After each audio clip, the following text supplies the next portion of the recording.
শিক্ষাৰ্থীসকল, আমি তোমালোকৰ সমাজ বিজ্ঞান পাঠ্যপুথিৰ ৰাজনীতি খণ্ডৰ প্ৰথমটো অধ্যায় ভাৰতৰ ৰাজনৈতিক দল পাঠটি আলোচনা কৰি আছোঁ। আমি ইয়াৰ আগৰ ক্লাছত ভাৰতবৰ্ষত ৰাজনৈতিক দলৰ ইতিহাস বিচাৰ কৰিলোঁ। লগতে ভাৰতবৰ্ষৰ প্ৰথমটো ৰাজনৈতিক দলৰ পৰা ভাৰতবৰ্ষৰ প্ৰথমটো সাধাৰণ নিৰ্বাচনলৈকে গঠন হোৱা বিভিন্ন ৰাজনৈতিক দলসমূহৰ বিষয়ে আমি পালোঁ। আৰু বৰ্তমান ভাৰতবৰ্ষৰ ৰাষ্ট্ৰীয় পৰ্যায়ৰ কেতবোৰ মুখ্য ৰাজনৈতিক দলৰ বিষয়ে আমি চালোঁ। আহাচোন আজি আমি ইয়াৰ পিছৰ খণ্ড আলোচনা কৰোঁ। আমি প্ৰথমে আলোচনা কৰিম আঞ্চলিক ৰাজনৈতিক দলৰ প্ৰাসংগিকতা। ভাৰতবৰ্ষৰ দলীয় ব্যৱস্থাৰ এটা উল্লেখযোগ্য দিশ হৈছে আঞ্চলিক ৰাজনৈতিক দলৰ জন্ম। এতিয়া আমি আঞ্চলিক ৰাজনৈতিক দল বুলি ক'লে আমি ক'ম যে কোনো এটা বিশেষ অঞ্চলৰ স্বাৰ্থ সুৰক্ষাৰ বাবে বা সেই অঞ্চলটোৰ আঞ্চলিক সমস্যাসমূহ সদনৰ মজিয়াত সজোৰে উপস্থাপন কৰি সেইসমূহ সমাধানৰ বাবে যিসমূহ ৰাজনৈতিক দল গঠন হয়, বিশেষ কোনো অঞ্চলৰ পৰা নিজস্ব কিছুমান আঞ্চলিকতাবাদী চিন্তাধাৰাৰ সতে সেই দলসমূহেই হৈছে আঞ্চলিক দল। এতিয়া ভাৰতবৰ্ষৰ প্ৰথমটো আঞ্চলিক দল হৈছে DMK, সম্পূৰ্ণকৈ দ্ৰাবিড় মুন্নেত্ৰা কাজাগম। যোৱাটো শতিকাৰ অৰ্থাৎ বিংশ শতিকাৰ 60ৰ দশকত ভাৰতবৰ্ষত প্ৰথমটো আঞ্চলিক দল দ্ৰাবিড় মুন্নেত্ৰা কাজাগম চমুকৈ DMK দলৰ জন্ম হৈছিল। আৰু সেই DMK দলৰ জন্মৰ লগে লগেই ভাৰতবৰ্ষত আঞ্চলিকতাবাদী চিন্তাধাৰাটোৰ আত্মপ্ৰকাশ হৈছিল। 1949 চনত গঠন হোৱা এই DMK অৰ্থাৎ দ্ৰাবিড় মুন্নেত্ৰা কাজাগম হৈছে ভাৰতবৰ্ষৰ প্ৰথমটো আঞ্চলিক ৰাজনৈতিক দল। ভাৰতবৰ্ষৰ প্ৰথমটো আঞ্চলিক দল DMKৰ জন্মৰ লগে লগে ভাৰতবৰ্ষৰ ৰাজনীতিত অন্য কিছুমান আঞ্চলিকতাবাদী চিন্তাধাৰাৰে পুষ্ট আঞ্চলিক ৰাজনৈতিক দলেও আত্মপ্ৰকাশ কৰিছিল। বিশেষকৈ সেই বিংশ শতিকাৰে 80ৰ দশকত বহু সংখ্যক আঞ্চলিক দলৰ জন্ম হৈছিল। আৰু সেইকাৰণে সেই দশকটোক অৰ্থাৎ বিংশ শতিকাৰ 80ৰ দশকটোক আঞ্চলিক ৰাজনৈতিক দলৰ সোণালী দশক বুলি কোৱা হয়। গতিকে আমি পালোঁ যে ভাৰতবৰ্ষৰ প্ৰথমটো আঞ্চলিক দল DMK আৰু সেই DMK জন্মৰ লগে লগেই ভাৰতবৰ্ষত অন্যান্য কিছুমান আঞ্চলিক দলৰো জন্ম হৈছিল। বিশেষকৈ বিংশ শতিকাৰ 80ৰ দশকত ভাৰতবৰ্ষত বহু সংখ্যক আঞ্চলিক দলৰ জন্ম হৈছিল আৰু সেইকাৰণে সেই দশকটোক ভাৰতবৰ্ষত আঞ্চলিক ৰাজনৈতিক দলৰ সোণালী দশক বুলি কোৱা হয়। তোমালোকে জানা যে ভাৰতবৰ্ষখন হৈছে এখন বৈচিত্ৰ্যৰে ভৰা ৰাষ্ট্ৰ। ইয়াত ভাষা, ধৰ্ম, সংস্কৃতিৰ ক্ষেত্ৰত বৈচিত্ৰতা আছে। গতিকে ভাৰতবৰ্ষৰ বিভিন্ন অঞ্চল আৰু জাতি জনগোষ্ঠীৰ যি নিজস্ব চিনাকি বা স্বকীয় চিনাকি, সেই চিনাকি অক্ষুণ্ণ ৰাখিবৰ বাবেই হওক, লগতে বিভিন্ন অঞ্চল আৰু জাতি জনগোষ্ঠীৰ স্বাৰ্থ ৰক্ষাৰ প্ৰচেষ্টা কৰিবৰ বাবেই ভাৰতবৰ্ষত বিভিন্ন আঞ্চলিক ৰাজনৈতিক দলে আত্মপ্ৰকাশ কৰে। লগতে ভাৰতবৰ্ষখন যিহেতু সাংস্কৃতিক ভিন্নতাৰে পৰিপূৰ্ণ এখন দেশ, আৰু সেই সাংস্কৃতিক ভিন্নতাৰে পৰিপূৰ্ণ ভাৰতবৰ্ষৰ দৰে এখন দেশত দীৰ্ঘদিন ধৰি এটা অখণ্ড জাতীয়তাবাদী ভাৱধাৰা ধৰি ৰখাৰ ক্ষেত্ৰত বিভিন্ন জটিলতা বা সমস্যাৰ সৃষ্টি হ'ব পাৰে। আৰু সেই ফলশ্ৰুতিতেই ভাৰতবৰ্ষত বিভিন্ন আঞ্চলিক ৰাজনৈতিক দলৰ জন্ম হৈছিল। এই কথাটো তোমালোকে চোৱা। বিশেষকৈ ভাৰতবৰ্ষৰ চতুৰ্থ সাধাৰণ নিৰ্বাচন যি অনুষ্ঠিত হৈছিল 1967 চনত, সেই 1967 চনত অনুষ্ঠিত হোৱা ভাৰতবৰ্ষৰ চতুৰ্থ সাধাৰণ নিৰ্বাচনৰ পিছত ভাৰতবৰ্ষত এই যিটো আঞ্চলিকতাবাদী চিন্তাধাৰা, সেই আঞ্চলিকতাবাদী চিন্তাধাৰাই বেছিকৈ আত্মপ্ৰকাশ কৰিলে আৰু আঞ্চলিকতাবাদী চিন্তাধাৰা বেছিকৈ প্ৰকট হৈ পৰিল। গতিকে আমি পালোঁ যে ভাৰতবৰ্ষৰ দৰে বৈচিত্ৰতাৰে পৰিপূৰ্ণ এখন দেশত বিভিন্ন অঞ্চল বা বিভিন্ন জাতি জনগোষ্ঠীৰ স্বাৰ্থ সুৰক্ষা দিবৰ বাবে বিভিন্ন আঞ্চলিকতাবাদী ভাৱধাৰাৰে পুষ্ট আঞ্চলিক ৰাজনৈতিক দলৰ জন্ম হৈছিল। আৰু বিশেষকৈ চতুৰ্থ সাধাৰণ নিৰ্বাচনৰ পাছত ভাৰতবৰ্ষত এই আঞ্চলিকতাবাদী চিন্তাধাৰা বেছি প্ৰবল হোৱা দেখা পোৱা যায়। এতিয়া আমি চাম আঞ্চলিক ৰাজনৈতিক দলৰ জন্মৰ মূল কাৰণসমূহ। আঞ্চলিক ৰাজনৈতিক দলৰ জন্মৰ মূল কাৰণ হিচাপে আমি কিছুমান বিষয়ক চিনাক্ত কৰিব পাৰোঁ। ইয়াৰে প্ৰথমটো হৈছে সৰ্বভাৰতীয় ৰাজনৈতিক দলৰ বৈষম্যমূলক নীতি। যিসমূহ সৰ্বভাৰতীয় ৰাজনৈতিক দল আছে বা ৰাষ্ট্ৰীয় পৰ্যায়ৰ ৰাজনৈতিক দল আছে, সেইসমূহৰ যি বৈষম্যমূলক নীতি, সেই নীতিৰ ফলস্বৰূপেও ভাৰতত আঞ্চলিকতাবাদী ৰাজনৈতিক দলৰ জন্ম লাভ কৰিছে। দ্বিতীয়তে, দেশখনৰ বিভিন্ন ভাষিক আৰু ধৰ্মীয় গোষ্ঠীৰ মাজত থকা ভিন্নতা। আমি জানো যে ভাৰতবৰ্ষখন হৈছে বৈচিত্ৰ্যপূৰ্ণ ৰাষ্ট্ৰ। ইয়াত ভাষাৰ ক্ষেত্ৰতে হওক বা ধৰ্মৰ ক্ষেত্ৰতে হওক ভিন্নতা আছে, আৰু সেইকাৰণে বিভিন্ন ভাষিক আৰু ধৰ্মীয় গোষ্ঠীৰ মাজত থকা সেই ভিন্নতাৰ ফলশ্ৰুতিটো ভাৰতবৰ্ষত আঞ্চলিকতাবাদী বা আঞ্চলিক ৰাজনৈতিক দলে আত্মপ্ৰকাশ কৰিছে। তৃতীয়তে, সংখ্যালঘুসকলৰ মাজত থকা নিৰাপত্তাহীনতাৰ ভাৱ। সংখ্যালঘু লোকসকলৰ মাজত সাধাৰণতে এক নিৰাপত্তাহীনতাৰ ভাৱ থাকে, আৰু সেই নিৰাপত্তাহীনতাৰ ভাৱ আঁতৰ কৰিবৰ কাৰণেই হওক বা তেওঁলোকে নিজৰ স্বাৰ্থসমূহ সুস্পষ্ট ৰূপত দাঙি ধৰিবৰ কাৰণে তেওঁলোকে আঞ্চলিক ৰাজনৈতিক দলৰ জন্ম দিয়ে। চতুৰ্থতে, কেন্দ্ৰীয় চৰকাৰৰ অধিক কেন্দ্ৰীয়কৰণৰ প্ৰৱণতা আৰু ৰাজ্যসমূহৰ ওপৰত অধিক কৰ্তৃত্ব লাভৰ প্ৰচেষ্টা। কেন্দ্ৰীয় চৰকাৰে সাধাৰণতে কি কৰে, কেন্দ্ৰীয়কৰণ কৰাৰ এটা প্ৰৱণতা থাকে, আৰু লগতে ৰাজ্যিক সম্পদসমূহৰ ওপৰত অধিক কৰ্তৃত্ব তেওঁলোকে দেখুৱাব বিচাৰে। কিন্তু ৰাজ্যিক সম্পদসমূহৰ ওপৰত ৰাজ্য চৰকাৰৰ কৰ্তৃত্ব বাহাল ৰাখিবৰ কাৰণেই হওক বা বিভিন্ন ৰাজ্যৰ আঞ্চলিক সমস্যাসমূহ সদনৰ মজিয়াত সুস্পষ্টৰূপে দাঙি ধৰিবৰ কাৰণে আঞ্চলিকতাবাদী ৰাজনৈতিক দলে জন্ম লাভ কৰে। ইয়াৰ পিছত আমি ক'ব পাৰোঁ যে সকলো ৰাজ্যৰ ক্ষেত্ৰত কেন্দ্ৰীয় চৰকাৰৰ সমদৃষ্টিৰ অভাৱ। এই কথাটো লক্ষ্য কৰা যায় যে ৰাষ্ট্ৰখনৰ সকলো ৰাজ্যৰ ক্ষেত্ৰত কেন্দ্ৰীয় চৰকাৰৰ সাধাৰণতে সমদৃষ্টি দেখা পোৱা নাযায়। কিছুমান ৰাষ্ট্ৰৰ ওপৰত কেন্দ্ৰীয় চৰকাৰৰ দৃষ্টি কিছু পৰিমাণে কম হোৱা দেখা যায়, আৰু সেইকাৰণে কেন্দ্ৰীয় চৰকাৰৰ দৃষ্টি আকৰ্ষণ কৰিবৰ বাবেও বিভিন্ন ৰাজ্যত আঞ্চলিক ৰাজনৈতিক দলে আত্মপ্ৰকাশ কৰে। আৰু শেষত আমি ক'ব পাৰোঁ ৰাষ্ট্ৰীয় দলৰ বা কেন্দ্ৰীয় চৰকাৰৰ ৰাজ্যিক নেতাসকলৰ দুৰ্বলতা। এই বিষয়সমূহৰ বাবেই ভাৰতবৰ্ষত আঞ্চলিক ৰাজনৈতিক দলৰ ধাৰণাটোৱে জন্ম লাভ কৰিছিল, আৰু বিভিন্ন সময়ত আঞ্চলিক ৰাজনৈতিক দলে আত্মপ্ৰকাশ কৰি আহিছে। এতিয়া তোমালোকে ভাৰতবৰ্ষত বৰ্তমান সময়ত থকা কেইটামান উল্লেখযোগ্য ৰাজনৈতিক দলৰ নাম চোৱাচোন। DMK, AIDMK তামিলনাডু, আকালি দল পাঞ্জাৱ, অন্ধ্ৰপ্ৰদেশৰ তেলেগু দেশম, জম্মু কাশ্মীৰৰ নেশ্যনেল কনফাৰেন্স, অসম গণ পৰিষদ অসম, মিজোৰামৰ মিজো নেশ্যনেল ফ্ৰণ্ট, মহাৰাষ্ট্ৰৰ শিৱসেনা, নাগালেণ্ড পিপলছ কনফাৰেন্স নাগালেণ্ড, ঝাৰখণ্ড মুক্তি মৰ্চা ঝাৰখণ্ড আদি। এই যে দলবিলাক, সেই দলবিলাকৰ ভিতৰত বিভিন্ন আঞ্চলিক দলে ৰাজ্যত চৰকাৰ গঠন কৰাৰ লগতে কেন্দ্ৰতো মাজে সময়ে চৰকাৰ গঠন কৰাৰ অংশীদাৰ হ'ব পাৰিছে। এতিয়া আমি চাম ভাৰতীয় গণতন্ত্ৰলৈ আঞ্চলিক দলৰ অৱদানসমূহ। ভাৰতবৰ্ষত বহুকেইটা আঞ্চলিক দলে জন্ম লাভ কৰিছে সময় আৰু পৰিস্থিতিৰ আহ্বানত। বিভিন্ন সময়ত মানুহৰ মনত সৃষ্টি হোৱা ক্ষোভ আৰু অসন্তুষ্টিৰ ফলস্বৰূপেও বহুকেইটা আঞ্চলিক ৰাজনৈতিক দলে জন্ম লাভ কৰে। আৰু ভাৰতবৰ্ষৰ এই দলীয় ব্যৱস্থাত আঞ্চলিক ৰাজনৈতিক দলৰ আৱিৰ্ভাৱৰ যিটো দিশ, সেই দিশটো অতি গুৰুত্বপূৰ্ণ।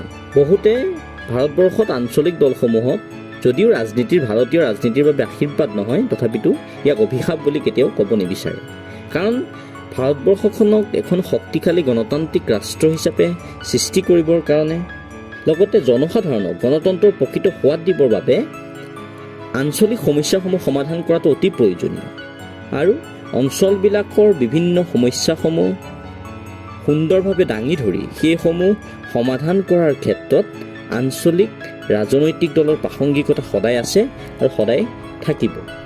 এই আঞ্চলিক দলসমূহে যদি নিষ্ঠা সহকাৰে নিজৰ কাম কৰে, তেনেহ'লে এই দলসমূহৰ প্ৰাসংগিকতা সদায় ভাৰতীয় ৰাজনীতিত বা ভাৰতীয় গণতন্ত্ৰত থাকিব।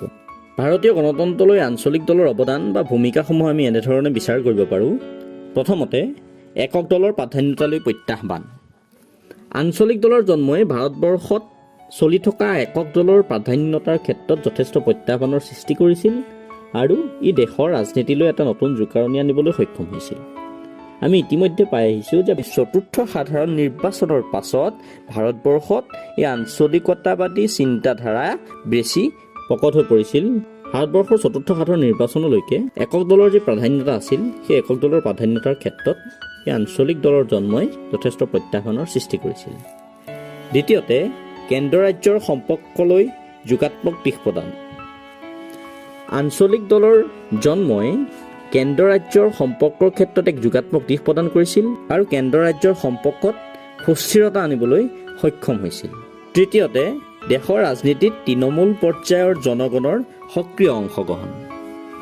আঞ্চলিক দলৰ জন্মই দেশৰ ৰাজনীতিত তৃণমূল পৰ্যায়ৰ জনগণৰ অংশগ্ৰহণ অধিক সক্ৰিয় কৰি তুলিছিল। কাৰণ আঞ্চলিক দলসমূহৰ জন্ম দিয়া হয় অঞ্চলসমূহৰ যিসমূহ আঞ্চলিক সমস্যা সেই সমস্যাসমূহ ৰাষ্ট্ৰীয় পৰ্যায়ত দাঙি ধৰিবৰ বাবে বা সদনৰ মজিয়াত আঞ্চলিক সমস্যাসমূহ সবলভাৱে দাঙি ধৰি সেইসমূহৰ সমাধানৰ পথ প্ৰশস্ত কৰিবৰ বাবেই আঞ্চলিক দলসমূহৰ জন্ম দিয়া হয় আৰু সেই আঞ্চলিক দলৰ জন্মই দেশৰ ৰাজনীতিত তৃণমূল পৰ্যায়ৰ জনসাধাৰণৰ অংশগ্ৰহণ অধিক সক্ৰিয় কৰি তোলে।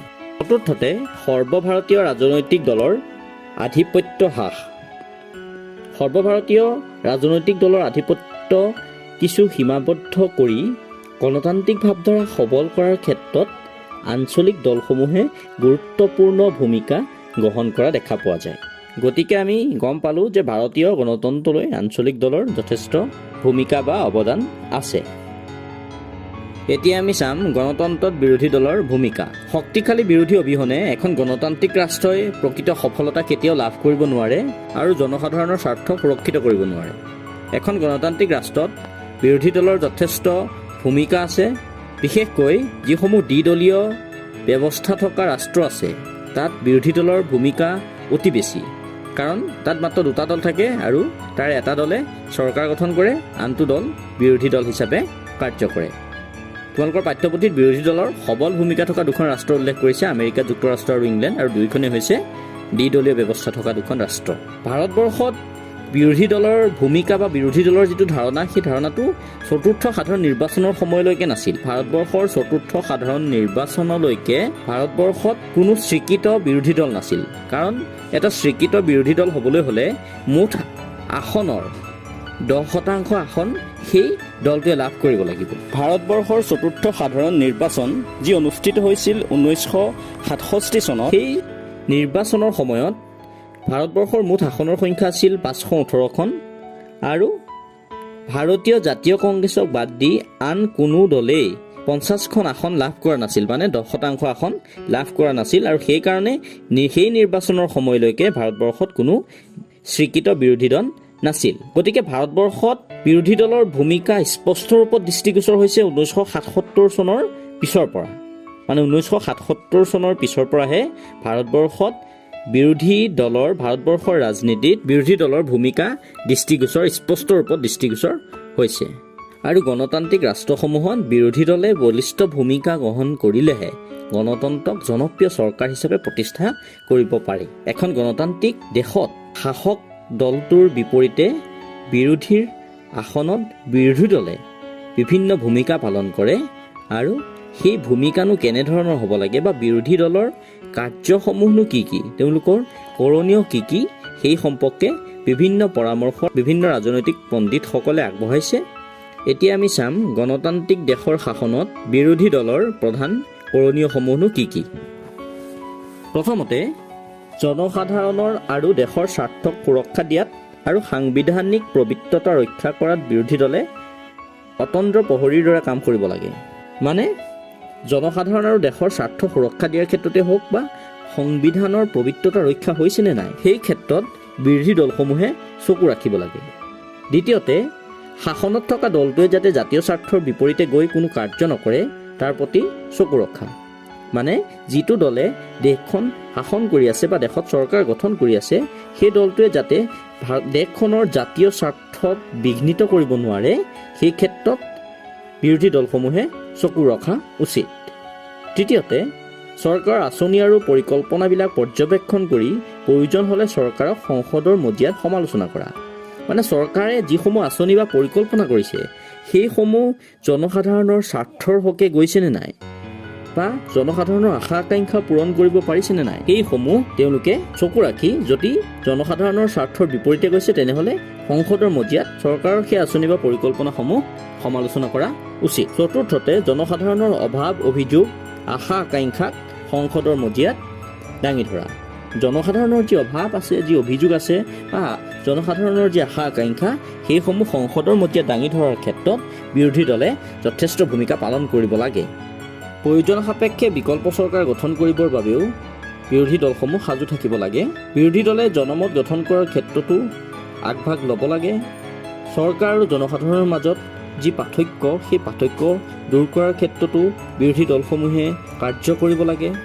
জনগণক ৰাজনৈতিক শিক্ষা প্ৰদানেৰে ৰাজনৈতিক সজাগতা বৃদ্ধি কৰাৰ ক্ষেত্ৰতো বিৰোধী দলসমূহে উল্লেখযোগ্য ভূমিকা পালন কৰিব লাগে। জনমতৰ প্ৰতি চৰকাৰক সজাগ আৰু দায়বদ্ধ আৰু জবাবদিহি কৰাৰ ক্ষেত্ৰতো বিৰোধী দলসমূহে কাৰ্য গ্ৰহণ কৰিব লাগে। চৰকাৰে যাতে স্বেচ্ছাচাৰীভাৱে শাসন চলাব নোৱাৰে, এই ক্ষেত্ৰত বিৰোধী দলসমূহে চোকা নজৰ ৰাখিব লাগে আৰু প্ৰয়োজন সাপেক্ষে উচিত দিহা পৰামৰ্শ আৰু গঠনমূলক সমালোচনাৰে চৰকাৰৰ কাম কাজক গতিশীলতা প্ৰদান কৰিব লাগে। মানে যে বিৰোধী দলসমূহে চৰকাৰক মাজে সময়ে সমালোচনাও কৰিব লাগে, গঠনমূলকভাৱে সমালোচনাও কৰিব লাগে আৰু প্ৰয়োজনীয় দিহা পৰামৰ্শ প্ৰদান কৰি চৰকাৰৰ কাম কাজসমূহ যাতে জনগণৰ স্বাৰ্থত ভালদৰে হৈ থাকে, সেই ক্ষেত্ৰত বিৰোধী দলসমূহে চকু দিব লাগে বা বিৰোধী দলসমূহে কাৰ্যপন্থা গ্ৰহণ কৰিব লাগে। আৰু এইসমূহেই হৈছে গণতন্ত্ৰত বিৰোধী দলৰ ভূমিকা। গণতান্ত্ৰিক ৰাষ্ট্ৰ এখনত বিৰোধী দলৰ ভূমিকা অতি গুৰুত্বপূৰ্ণ আৰু বিৰোধী দল অবিহনে এখন গণতান্ত্ৰিক ৰাষ্ট্ৰই প্ৰকৃত সফলতা কেতিয়াও লাভ কৰিব নোৱাৰে বা জনগণৰ স্বাৰ্থক কেতিয়াও সুৰক্ষিত কৰিব নোৱাৰে। শিক্ষাৰ্থীসকল, আজি আমি ভাৰতবৰ্ষত আঞ্চলিক ৰাজনৈতিক দলৰ জন্মৰ মূল কাৰণসমূহ, বৰ্তমান ভাৰতবৰ্ষত থকা উল্লেখযোগ্য আঞ্চলিক দলসমূহ, ভাৰতীয় গণতন্ত্ৰলৈ আঞ্চলিক দলৰ অৱদান আৰু লগতে গণতন্ত্ৰত বিৰোধী দলৰ ভূমিকা সম্পৰ্কে আলোচনা কৰিলোঁ। তোমালোকে নিশ্চয় মন কৰিছিলা, ক্লাছ চলি থাকোঁতে মাজে মাজে কিছুমান প্ৰশ্নৰ অৱতাৰণা কৰা হৈছিল। এতিয়া তোমালোকে সেই প্ৰশ্নসমূহ বাছি উলিয়াই নিজৰ নিজৰ বহীত কৰিবা। ধন্যবাদ।